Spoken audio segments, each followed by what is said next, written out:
بسم الله الرحمن الرحيم. الحمد لله رب العالمين، والصلاة والسلام على رسول الله الأمين وعلى آله وصحبه أجمعين. وقرانو خوشويستاني برنامج كمان برنامج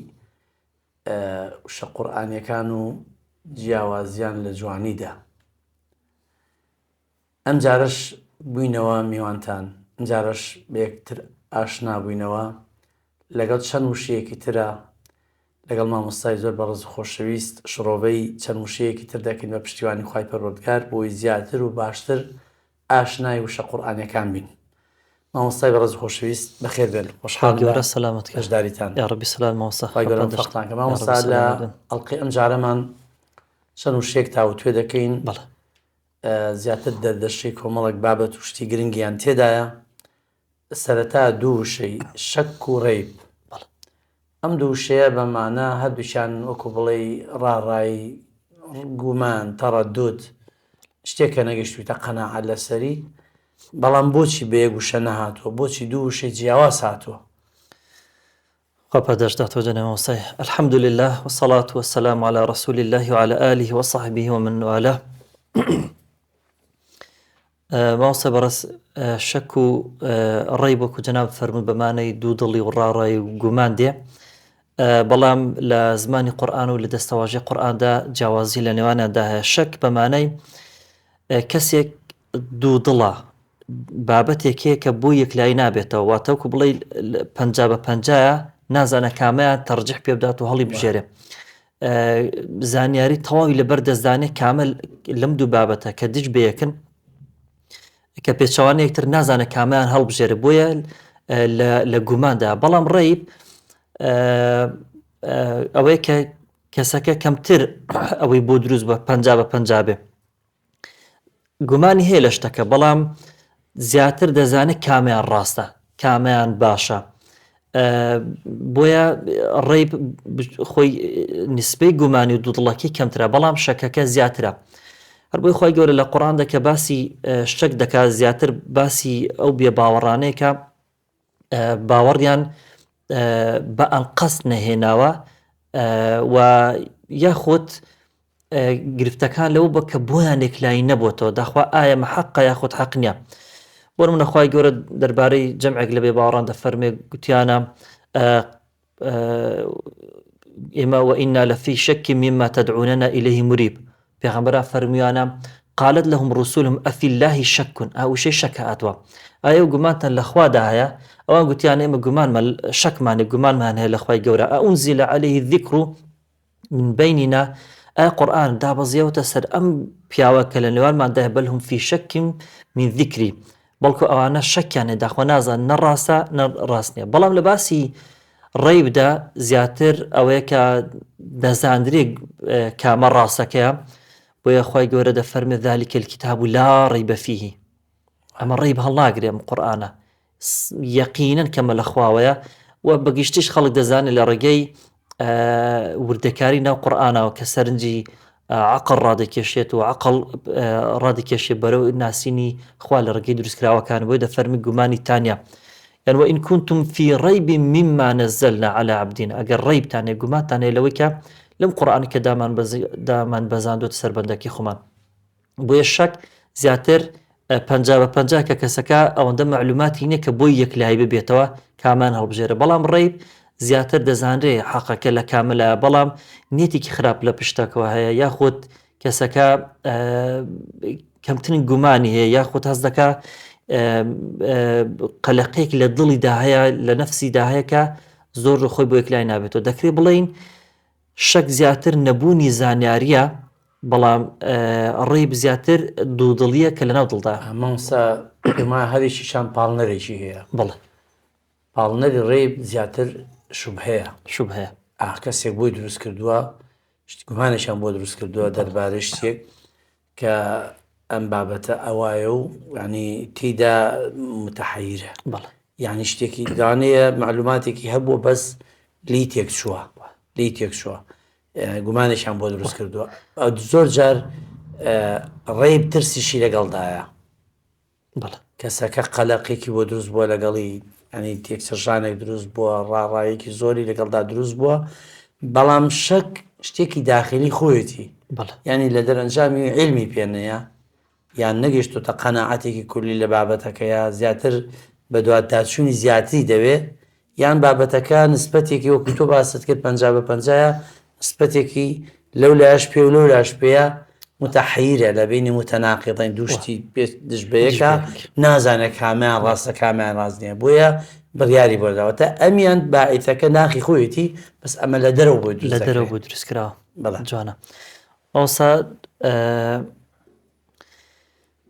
ڕێیب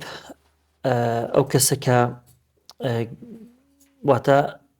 شەکێکی هەیە گومانێکی هەیە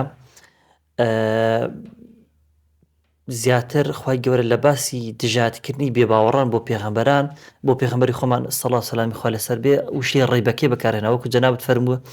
ئاش خارجیە هێرشەکان خارجین بۆی دەفەرمێ چکە پیان گوتووە ئەوە ساحیرە و شاعیرە و مەجنونە و مەذمومە و مذەمەمە و قال و ئەساطیر الأولین و ئەولین و ئەعانەوە عەلەیهی قەوم ئاخەڕون ئەو هەموو شتانەیان بۆ دروست کردووە بۆی خی گەورە دەفەرمێ وئین كنتم في ريب مما نزلنا على عبدنا فأتوا بسورة من مثله وادعوا شهداءكم من دون الله إن كنتم صادقين فإن لم تفعلوا ولن تفعلوا ئیدی ئەگەر گومانتان لەم قورئانە ئەگەر ڕێیبتان تێدا هەنا فەرمە شەکتان تێدایە ئەگەر ڕێیبتان تێدایە واتەیە گومانتان لەسەر دروست کردووە یاخود نسبەیەکی کەم گومان لە دڵتاندا هەیە دەفەرمون بتوان هاوێنەی سوورەتێکی ئەم قورئانە بێنە بۆیە لە باسی ڕێیبدا دێهێنێ بەوسایە شتێکی تریش قورئان جاری وا شەک و ڕێیبەکەی بێکەوە جەمع کردووە بۆ نمونە دەفەرمێ وئینا لەفی شەکی مما تدعوننا إليه مريب لەگەڵ لەفی شەکین وئینهم لەفی شەکی منه مريب کە دوو جار لە قورئان داهاتووە بۆچی ئەم دوانە بێکەوە کۆکراونەتەوە ئەمە لەبەر چەند خاڵێک یەکەم مەوەستا لەبەرەوەی ئەو پەڕی گومانی زۆریان هەبووە بۆیە شانەی ئەوەیە کە شەک و ڕێیبەکە بێکەوە بێتەوە ئەو پەڕی گومانی زۆر هەبووە بۆ پاشان قەلەقەیەکی زۆر لە دڵ و دەرونیاندا هەبووە و خاڵێکی تر بۆ ئەوەی کە خوای گەورە ئەو پەڕی کوفر و نیفاقی بێباوەڕان دەرخا هەردووکیانی بۆ جەمع کردوون و لەبەر ئەوەی کە ئەو کەسەی شەکی هەیە زۆر جا بە دوێ حەقدا دەگەڕێ بەس حەقی دەست نەکەوتە بەڵام ئەو کەسێک کە ڕێیبی هەیە کەمتر وا بە دوێ حەقدا بگەڕێ هەردووکیانی بۆ جەمع کردوون کە بۆی ئەو پەڕی خەست و خۆڵی کوفر و نیفاقەکان دەربخە مامۆستای بەڕێز لێرە گەیشتینە ئیستینتاجێک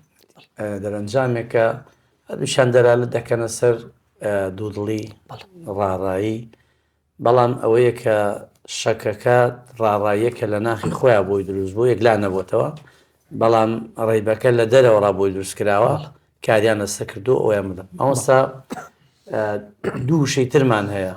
بەڵکە ئەم دووشانەش حەقەتەن بە ڕواڵەتی یەکمانە دەگێنن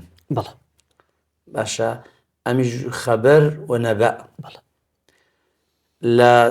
تێڕوانینی جەنابتان جیاوازی چی دەبینی لەم دوو شەی قورئانە خی گەورە لە زۆر شوێنە بە خەبەر دەهێنێت هەر هەواڵە نەبەئیش هەر هەواڵدانە بەس بۆ بە یەکوشەنەی هێناوە ڕز فەرمی خۆپە دەشداتەوە مۆسا نەبە گەورەترە لە خەبەر نەبە بۆ شتی عەظیم بەکاردی بۆ شتێکە گەورەیە و هەندێک جار ئەم نەبە ئەم هەواڵە بۆ شتێکە کە لە ڕابردوو ڕوویداوە یاخود بۆ شتێکە لە ئێستادا ڕوودەدات یاخود بۆ شتێکە کە لە داهاتوودا ڕوودا بە زۆری لەگەڵ ڕووداوە گەورەکاندا یاخود باسی ئوموری غەیبیە و زیاتر ئەو بابەتانە کە نەبەئی تێدانیان علم اليقین یان غەلەبەت الظەن کە وەکو علم اليقینێکی لێ دێت زیاتر بەکاراتەوە بەڵام خەبەر زیاتر شتی ڕۆژانەیە و شتێکە کە زۆر بە ورد و قوڵی ناچێ ناوی شتەکە لەوانێ زۆریش گەورە نەبێ بۆیە لە دەڵێوان لە بازار هاتەوە دەڵێ بنزین گران بووە بەڵێ ئێوە خەبەرە نەبە نییە کە شتێکی زۆر گرنگ نییە دەڵێن ئەخبار هەواڵەکان ئەتەمەە شتی ڕۆژانن کە ڕۆدەن مەرج نیە شتی گەورە بن بەڵام شتێکە لە نەکاو ڕووی داوە لەو کاتەدا تۆزە دڵ و دەروون دەجۆڵێنێ مەرجنی بەردەوامی تێدا هەبێت بەمەسا نەبە وەکو چۆن دەڵێ شتە گەورەکانن بەکەواسی قیامەت دەکا عما يتساءلون عن النبأ العظيم ئەوە شتی گەورەیە یان باسی ئەو شتانەیە کە سوودیان زۆرە کە بەرەکەتیان تێدایە کە باسی پێغەمبەران دەکا بە ئەنبیا یا بە نبووەت واتە نبووەت یا نەبی هەواڵدەرە چونکە ئەمانە خۆیان سوود و کەڵکێکی زۆریان هەبووە خەڵکیان زۆر لە چاواشەکاری و گومڕای و سەر لە شێواوی ژێڕاوەتەوە ئەوانە لە باسی گرنگ و بە کەڵک ئیشەکەشێکی گەورەیە ئیشێکی گەورەشیان کردووە گەورە ئەمانە بە نبووەت هێناوە لێرەیە جوانە مامۆستا نەبا کە لە باسی شتە گەورە و گرنگەکاندایە قابلیەتی ئەوەی هەیە کە دەکرێ ڕاست بێت دەشکرێ ڕاست نەبێ بۆ منەخوای گەورە مثلا نەبە کە بۆ شتێکی ڕاست بەکارهات بێت ونبئهم أن الماء قسمة بينهم باسی دابشکردنی ئاوەکەی وەکە سەدەم پێغەمبەر صالح دابوو سەلامی خوا لەسەر بێت دەشکرێ درۆژ بێت يعني يا أيها الذين آمنوا إن جاءكم فاسق بنبأ فتبينوا سما نبأك هنا بو خو ناوی فاسق نبأ هنا لبر أوي باس شتيشي جوري كردوا بلام لهمان كاتشجا دروبوا لو أنا فتنيكي جورج دروس كابه أم حواله وخبرك هنا أم نبأ هنا بود فرم فتبينوا أن تصيبوا قوما بجهالة فتصبحوا على ما فعلتم نادمين لو أنا أم نبأ كارثاتك جورب خلقنا كبدواج ده لآتكاني سورة الحجرات باسي وإن طائفتان من المؤمنين اقتتلوا جاري وما سقسيه كفتنيكي جورينا وتو بو اخوي جور ناوي لناوا نبأ جاري واه نبأ ما مستاد دەستکەوتنی ئاسان نییە واتا زۆر بە ئاسایی چونکە بابەتی تۆزە قوڵن بەخۆزە خەفی ونن غەیبین واتە تۆ بە ئاسایی ناتوانانی بەدەستیان بێنی جوانە ئەنی کە خوا گەورە دەفەرمێ دەربارەی خەضر سەئونەبیئوکە بتەئویل ما لەم تەستەطیع عەلەیهی سەبرا ئەم هەواڵە لە لای موسا ون بووە باشە ئەنی کە هەندێشتی کردو بەلایەوە زۆر قورس بووە باشە یعنی توێتی من لە داهاتوویە ئەو هەواڵەت پێ دەڵێم پێوتنی و هەواڵە واتە بە ئاسانی دەست نەکەوت و تۆزە قورس بووە بەس خەبەر زۆر بە ئاسایی سەیری فەیسبووکە زیگە شت بڵاوە خەبەر شتەکە ڕوونە شتی معلومەیەکە کە هەیە معلومەیەکە هەیە بەڵام لەوانەیە لە لای تو ئێستا چاو لێ نەبێ بە تۆ نەگەیشتووە بەس لە دەرەوە خەڵکیتە دەزانێ بەس ئەم نەبە لەوانەیە لە هیچ کەس نەزانرابێ یعنی پێوتنی لەوانەیە کەم جار بێت بەدەستێنانی قورس بێ واتە کاتی بوێ ئەنی جیاوازەکەی لەگەڵ خەبەرە ئەوەیە وعلمناه من لدنا علما ئەوەی کە خضر زانیوەتی پێغەمبەر موسانی دەزانی سەلامی خوا لەسەر نەبە لەوانەیە بۆ شتی مستەقبەلی بێ یعنی شتێک ئێستا هەر بۆ داهاتوو ڕوو دەدا ئێستا ڕووی نەداوە بەس خەبەر لە ڕووی داوە دەبێت شتەکە بوو بێت ئەگەر نەبوو بێت خەبەر نییە بەڵام شەر نییە نەبە ڕووی دابێت ئێستا باسی قیامەت خوای گەورە کە دەفەرمێ کە باسی قیامەت دەکات دەفەرمێ یان فسوف يأتيهم أنباء ما كانوا به يستهزئون يعني ئەو شتە ئێستا ڕووی نەداوە یان قیامەت ئێستا نەهاتووە عن النبأ العظيم أو نبأ عظيم خۆ ئێستا ڕووی نەداوە هات بێتە پێش یا ڕابردووە ذلك من أنباء الغيب نوحيه إليك يعني دیسان هەر غەیبە بەنسبەت ئێمەوە غەیبە چۆتە قالبی ئەوەیەوە ماوەسا لەسەرەوەی کە نەبە شتی شاراوی تێدا هەیە پێغەمبەر سولەیمان سەڵات و سەلامی خوا لەسەر بێ کە مەلیکی هەموو دنیا بۆ لە سەردەمی خۆیدا هودهود کە دیار نامێنێ کاتێک کە دێتەوە دەڵێ ئەحەطت بما لم تحط به وجئتك من سبأ بنبأ يقين بە نەبەئێک بە هەواڵێکی گەورەی زۆر دڵنیاوە هاتووم دەفەرمێ ئەحەطت بما لم تحط به ئەمە شتێک دەزانم کە هەواڵم لە شتێکی کە تۆ هەواڵت لێ نییە وبيغمبر سليمان سلام خوالي السربي لمقابل أو دا تشدا فرمي سننظر أصدقت أم كنت من الكاذبين إما سرنزدهم زين دا أخوة قساكات الراس دا باشا ياخد قساكات الراس نيا هم ديسان أوي كبيشتر باس ما كيركا دا كريه نبأ الراس بيت والراس يش نبيت بلام لبرو اشتاك الجوري خواي جوري ناوي لناوا با نبأ نوكو بخبر و دەکری لە ڕابردوو ڕووی دابێ دەکری لە داهاتوو دابێ دەکری لە ئێستا دابێ ماوەسا شتێکی تر لە نەبەئدا خوای گەورە لە باسی خەبەردا طبعا لە باسی خەبەردا لەگەڵ نەبەء کە جیا دەکاتەوە خەبەر هەندێک جار شتی زۆر ورد و دوور و قوڵی تێدا هەیە بەڵام نەبەء جاری وە بە گشتی شتەکە باس کرا و ورد و دریشتی تێدانە تەفاسیلەکەی تانە بۆی دەکرێتەوە بەڵێ وردەکاریەکانی باز دەکرێت بەس نەبە بە وەکو کولی باز دەکرێت لەوانەیە نەچوو بێتە سەر تەفاسیل یا زۆر جار ئێمە دەڵین خەبەر شتی سادەیە وانە شتە سادەکان شتە معلومە باشە بۆ لە قیامەتە کە خی گەورە دەربارەی ئەوە دەفەرمی یەومەئیذ تحدث ئەخبارها ئەمە ئەخباری قیامەت نییە یعنی زەوی هەواڵی خۆی دەدا ئەخبارەی بەسەری هاتوو شڕووی داوە شتی قیامەت باز ناکات تا بڵی بابەتەکە بابەتی قیامەتی بێژوە تا هەواڵێکی زەویە دەیدات معلوماتی خۆیەتی دەیدا بۆیە بە ئەخبار هاتووە والله بما تعملون خبير والله خبير بما تعملون يعني سوق همور دو درشتێک تێدا خوای گەورە بە هەر هەموو کردەوەکان خەبیرە لەسەر وەزنی فعیلی سیغەی مبالغەی واتە زۆر شارەزە هەر هەمووی دەزانێ وەسر عنده علانیە ئەوەی پەنهانیشە لای ئەو وەکو ئاشکراوە مەوەسە لە باسی کێشەکەی ماڵی پێغەمبەری خوا صلی الله علیه وسلم کە لە سوورەتی التەحریم باسی دەکا گوتیان من أنبأك بهذا قال نبأني العليم الخبير ئەوەی کە هەواڵی پێداوم خەبیرە العلیمە زانایە بە هەموو شتێک الخەبیرە هەموو وردەکارێک دەزانێت بۆیە خوای گەورە منەبیئی بۆ خۆی بەکار نهێنەوە خەبیری بەکارهێنەوە ینی ئەگەر منەبیع باواتە وردەکارەکەی تێدا نەدەبوو ئەلێرەدا